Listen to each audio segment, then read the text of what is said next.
Olá pessoal, estamos de volta com a correção dos exercícios da aula 17. Essa é a quarta parte da correção dos exercícios. Na terceira parte nós paramos na correção do exercício 21, então agora nós vamos continuar com a correção do exercício 22, que é: faça um programa que calcule o valor total investido por um colecionador em suas coleções de CDs e o valor médio gasto em cada um deles. O usuário deverá informar a quantidade de CDs e o valor para cada um. Na verdade, esse exercício é muito parecido com os exercícios anteriores, né? Por exemplo, o 19, 20 e 21. Na verdade, é a mesma lógica de exercício, só que é com enunciado diferente, né? Então, vamos lá para o exercício 22. Systemout.println, entre com o número de CDs. Então, aqui, int CDs vai ser o scan.nextInt. E aqui a gente faz um for, que é a maneira mais simples de fazer isso, né? Aqui, i menor ou igual a CDs e mais.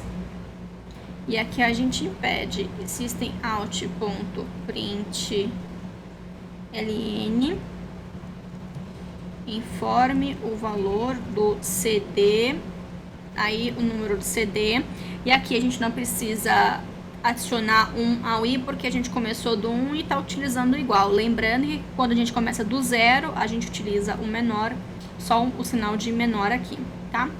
Então, aqui, olha, o double preço, só para declarar a variável fora. O preço, então, vai ser o scan.nextDouble. E a gente também precisa da soma. Então, a soma, né? Como a gente está trabalhando com um double aqui, a gente também precisa de ter um double para soma.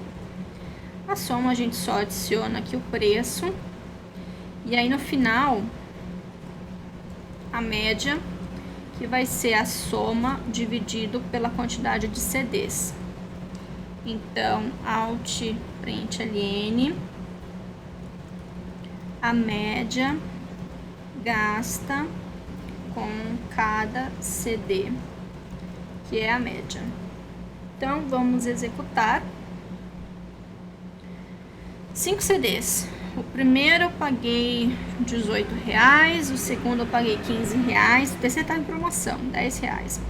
O quarto eu paguei R$30, porque é edição de colecionador, e o 5, sei lá, eu paguei R$18 de novo. Então, a média gasta com cada CD foi de 18 e 20. Exercício 23. O senhor Manuel Joaquim possui uma grande loja de artigos de 99 com cerca de 10 caixas. Para agilizar o cálculo de quanto cada cliente deve pagar, ele desenvolveu uma tabela que contém o número de itens que o cliente comprou e ao lado o valor da conta. Dessa forma, a atendente do caixa precisa apenas contar quantos itens o cliente está levando e olhar na tabela de preços. Você foi contratado para desenvolver um programa que monta a tabela de preços que conterá os preços de 1 até 50 produtos, conforme o exemplo abaixo. Então, bem simplesinho, não precisa nem do scanner, tá? Então, primeiro, systemout.println, a gente vai começar com a mensagem que tem aqui para ficar bonitinho. Lojas quase 2, tabela de preços, né? E aqui a gente começa a montar um preço. Então, aqui eu vou colocar um i menor igual a 50, né? Que são 50 produtos, e i mais. E aí, a gente precisa, ó, systemout.println, o que a gente vai colocar aqui? E aí, a gente coloca o valor, né? Aqui, por exemplo, quando é 1, então, por exemplo, aqui é i, e aqui o valor do preço, né? Que na verdade vai ser R$1,99 vezes i, que é apenas isso. E aqui a gente tem um programinha pronto, também é bem simples. Então, tá aqui feito a tabelinha. Exercício 24. É basicamente a mesma coisa, só que é de 1 a 50 pães, né? E o senhor Manuel Joaquim tem uma padaria agora.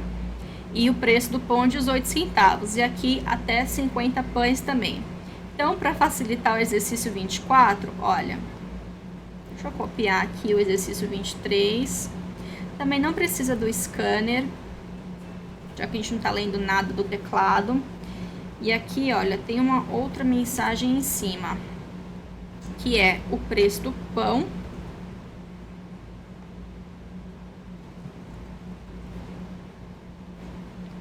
A panificadora, tabela de preços.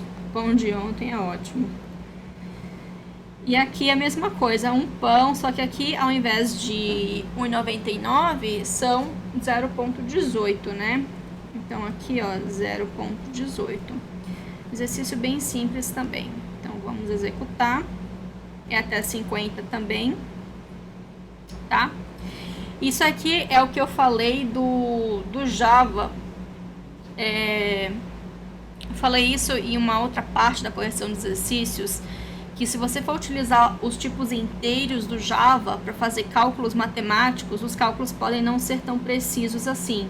Igual, por exemplo, 72 mais o 18 aqui deveria dar 90, mas tá vendo que não dá 90, porque dá 0,89999999999, né? É igual o 1 mais 1 que você tem como exemplo. Não, na verdade, não dá 2, dá 1,9999999 alguma coisa, né? Então, Java, tipos inteiros, não são legais para se utilizar quando você precisa de precisão matemática. Mas como eu mencionei antes também, numa outra parte da correção dos exercícios, existem classes no Java que a gente pode utilizar, caso você precise precisão matemática nos cálculos, tá? Então, ok, 25. Aí agora o senhor Manuel Joaquim quer outra tabelinha. Esse cara gosta de uma tabelinha, hein? Ele expandiu seus negócios para além dos negócios de 99, agora possui uma loja de conveniência. Faça um programa que implemente uma caixa registradora rudimentar. O programa deverá receber um número desconhecido de valores referentes aos preços das mercadorias e um valor zero deve ser informado pelo operador para indicar o final da compra. O programa deve então mostrar o total da compra e perguntar o valor em dinheiro que o cliente forneceu e então calcular e mostrar o valor do troco. Após essa operação, o programa deverá voltar ao ponto inicial para registrar a próxima compra. A saída deve ser conforme o exemplo abaixo. Então aqui nós vamos utilizar bastante o while e o do while e o for também, tá? Então, primeira coisinha, system.out.println. Aqui nós vamos colocar a mensagem das lojas Tabajara.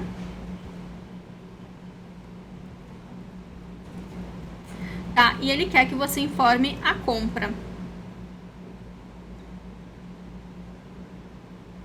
Os valores e os preços, os valores dos preços das mercadorias, né? Então, são quantos produtos, e aí a gente digita os preços das mercadorias e até a próxima compra. Então, aqui, olha, nós vamos fazer um do while, tá? Aqui vai ser o boolean sair, falso. Então, enquanto o usuário não quiser sair, digita aqui. Então, olha, system.out.println, digite a quantidade de produtos da compra. O primeiro aqui, ó, system.out.println.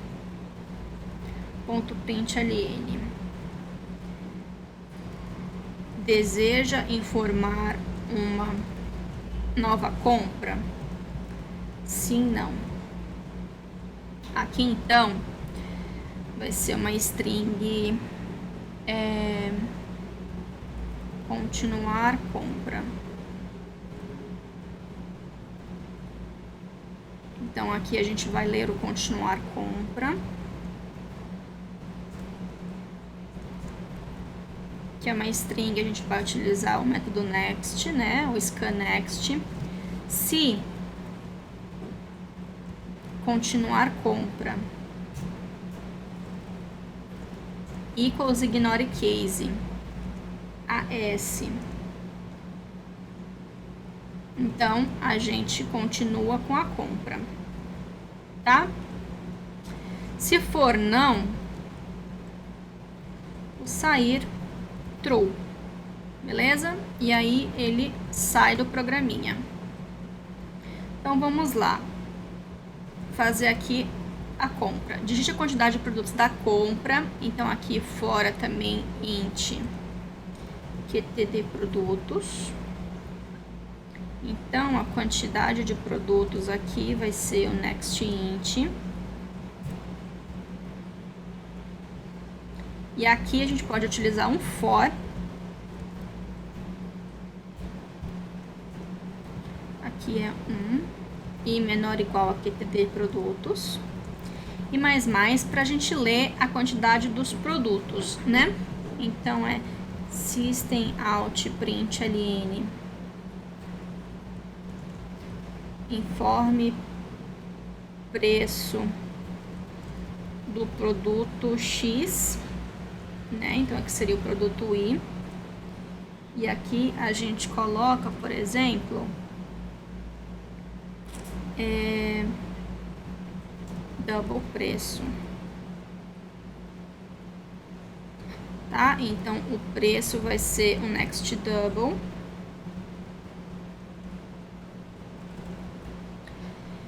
E aí o que ele pede para fazer? Ele pede para a gente montar isso daqui no final da compra, né? Que vai ser a saída. Aqui a gente está fazendo algumas outras coisinhas também. E ele pede também para calcular o total. Então aqui vai ter uma variável total, tá? O total aqui vai receber 0, porque a gente quer antes dele informar, né? Pode ser que seja de uma outra compra. E aqui a gente vai informar algumas coisinhas aqui. Informe o preço do produto e vai entrar. Só que a gente quer fazer essa saída aqui. A gente vai gastar, na verdade a gente vai guardar todas essas informações e uma string chamada de output, tá? Então, primeira coisa, deixa eu tirar esse cara aqui. O output, sempre que começar uma nova compra, a gente vai iniciar o output com Lojas Tabajara.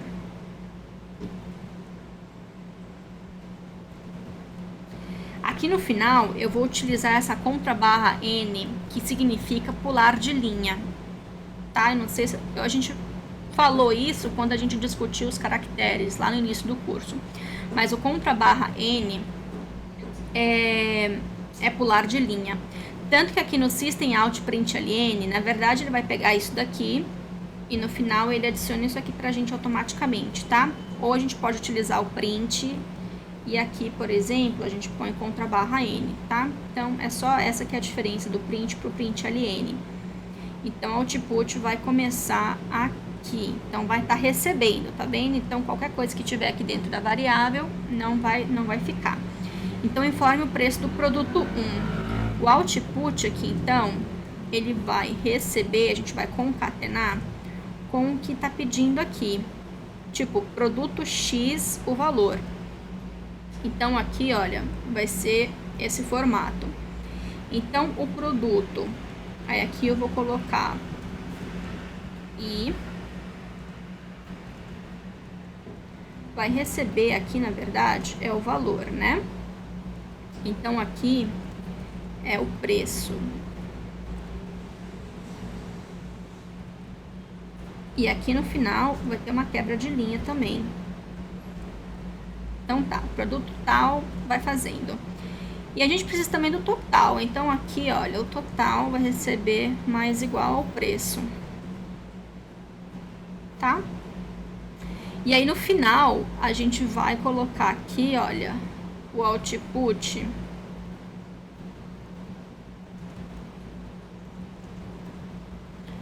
total.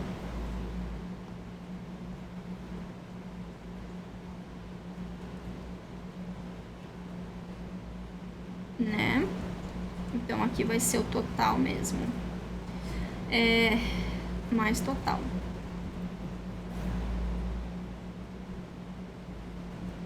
E a gente vai informar isso tudo para o usuário.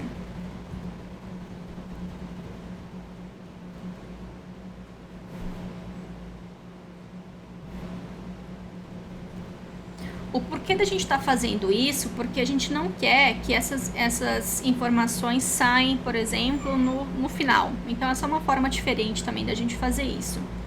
Então, esse é o output. E aí, nós vamos perguntar... Na verdade, não. Vamos tirar isso aqui, porque ainda tem o dinheiro e o troco, né? Então, vamos ver aqui. System out println...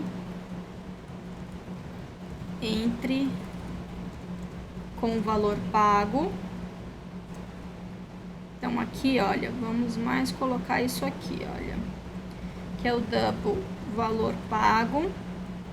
E aqui também tem o troco, então já vou declarar aqui e vou voltar aqui. Entra com o valor pago, então o valor pago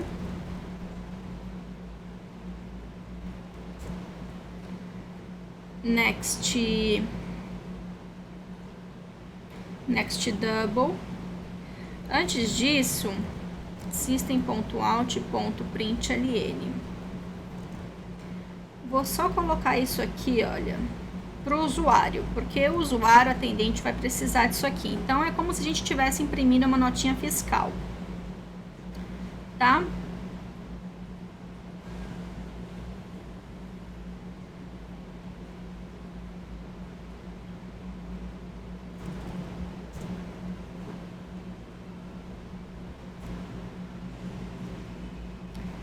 Entre com o valor pago. E aí, aqui a gente vai calcular o troco, que é o total menos o valor pago. E aqui ainda, no output, a gente vai colocar... Tem uma outra coisa aqui, né, que é o dinheiro.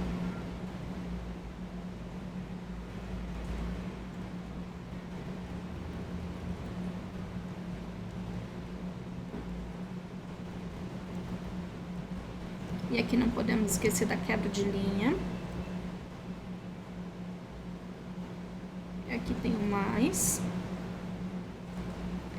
E aqui, então, o output mais igual, que vai ser o troco.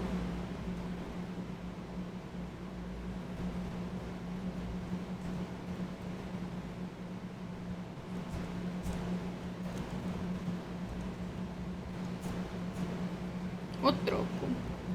Aqui no final não precisa, como esse é o último output, não precisa da quebra de linha, tá?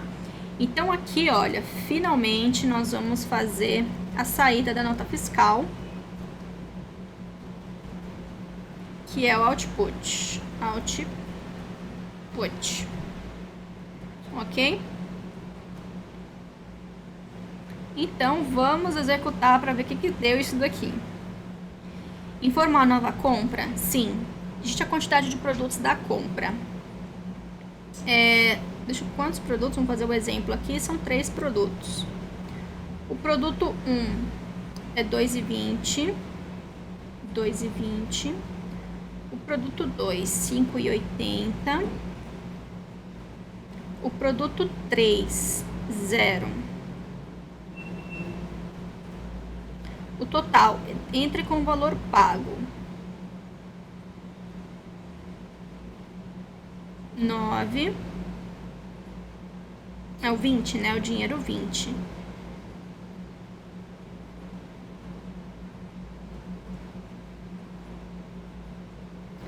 Então, aqui, olha.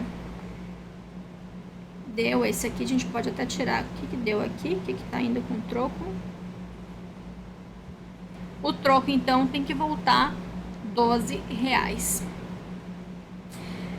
Deseja informar nova compra? Sim. quantidade de produtos, 1. Custa 18. O valor pago, 20. O troco, nova compra? Não. Acaba o programinha. Então, a gente tem aqui o nosso pequeno caixa.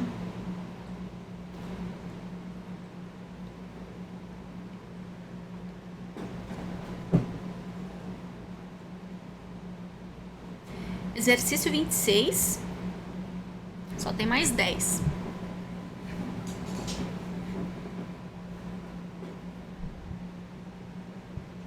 O exercício 26 é o fatorial, só que a saída deve ser conforme o exemplo abaixo, né? Então, a gente já fez o exemplozinho do fatorial. Cadê? Que foi o 17. Só que o 17 foi a saída um pouquinho diferente, né? Então, aqui que é o exercício 26. É só formatar a saída. Então, como é que ele quer? Fatorial de... Então, aqui seria fatorial de... E aqui sim a gente entra o número. E aqui, então...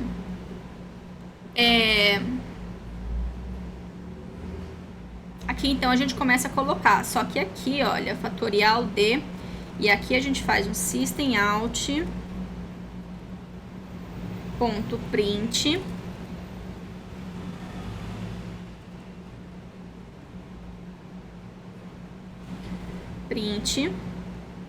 e aqui a gente põe o próprio número, e aí com sinal de igual, né, isso, que seria isso daqui, e aí a gente vai colocando os números. Então aqui é print, tá? Então aqui seria o print, mais, e aqui a gente deixa um espaço para colocar um sinal de vezes, né? Não tem ponto também, pode ser ponto também, não tem importância. Um ponto. Só que aqui tem uma coisa, ele vai de, por exemplo, 5, 4, 3, 2, 1. Então aqui a gente pode colocar o maior de 1, porque senão ele coloca automaticamente. E não precisa também fazer o último, né? E aqui, então, a gente coloca isso daqui, ó, vezes 1, porque todo número, né? E o igual, que é o resultado. Pode colocar aqui direto também, nem precisa colocar outro, que seria o fatorial. E esse cara aqui, olha, vai embora. Na verdade é 1. Porque senão, se a gente deixar aqui o 0, então ele vai fazer pro 1 também, e aí ele vai colocar esse pontinho aqui no final, ao invés do igual. Tá? Então, por exemplo, aqui o fatorial de 5, né? A gente tem aqui a informação do jeito que o exercício pediu. Vamos para o exercício 27. Então, é fazer um programa que leia um conjunto indeterminado de temperaturas, informe no final a menor e a maior temperatura informada, bem como a média das temperaturas. Então, aqui, olha, system out println, entre com a quantidade de temperaturas. Então, aqui, QTD temperaturas. E a gente vai ler essa informação.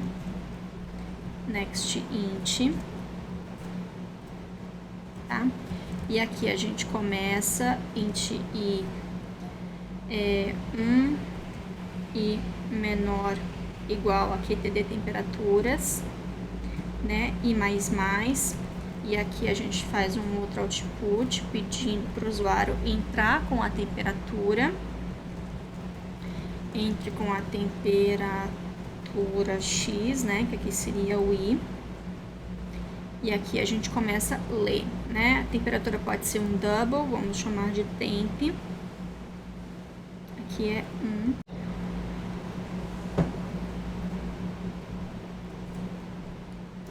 Então, aqui vai ser temp scan.nextDouble. Ele quer saber a média das temperaturas. Então, aqui a gente também precisa da soma. E a soma vai começar com 0, né? Soma temperatura. E ele quer saber também qual que é a menor e a maior temperatura. Então aqui, olha, o double menor, eu vou receber aqui o double. Aqui eu vou colocar o maior valor e eu vou fazer aqui o maior recebendo o double, ponto, o valor menor. Tá? A gente já fez um exercício parecido com a questão das notas, né? Então, o menor, ele vai receber o maior valor possível, que logo na primeira a gente quer que troca, tá? E o maior vai receber o menor valor possível, que assim na primeira também já troca. E aqui, então, por exemplo, olha, se a temperatura for maior que a temperatura maior, então o maior possa receber a temperatura. E se a temperatura for menor que o menor valor possível, menor recebe a temperatura. E aí aqui no final, a gente faz o output, que seria a média, que aqui na verdade vai ser a soma dividido pela quantidade de temperaturas.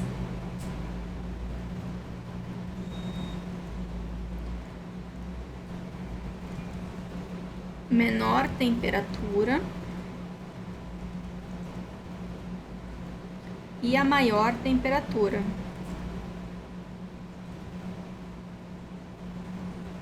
E tá aqui. Vamos fazer o exercício 27. Então, aqui eu vou entrar 5 temperaturas. Temperatura 1 foi 30 graus, 33,3, 33,4, 32 e 29. Então, tá aqui as informações.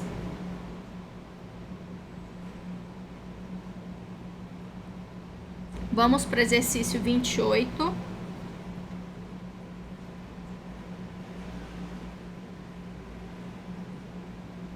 O 28 também, ele é bem parecido. O 28 ele tá pedindo para o usuário entrar com o número e é para verificar se esse número é primo ou não.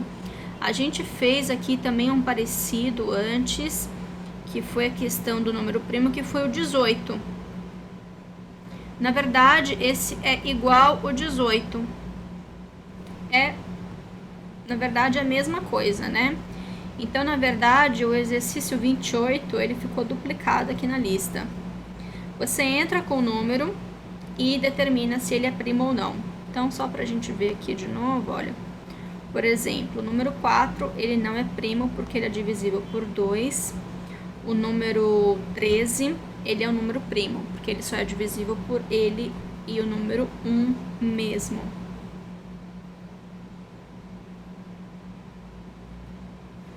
Tá? E aí o 29, utilizando, né, pegando de novo esse gancho com os números primos, encontrar números primos é uma tarefa difícil. Faça um programa que gere uma lista dos números primos existentes entre 1 e o número inteiro informado pelo usuário. Então aqui, por exemplo, exercício 29, a gente vai entrar com o número system.out.println. Então aqui entre com um número, né? Então, int num, scan next int. A gente quer saber todos os números primos entre o número 1 e o número num, tá? Então, na verdade, é só a gente aplicar essa lógica aqui do exercício 28, né? Ver se o número é primo ou não.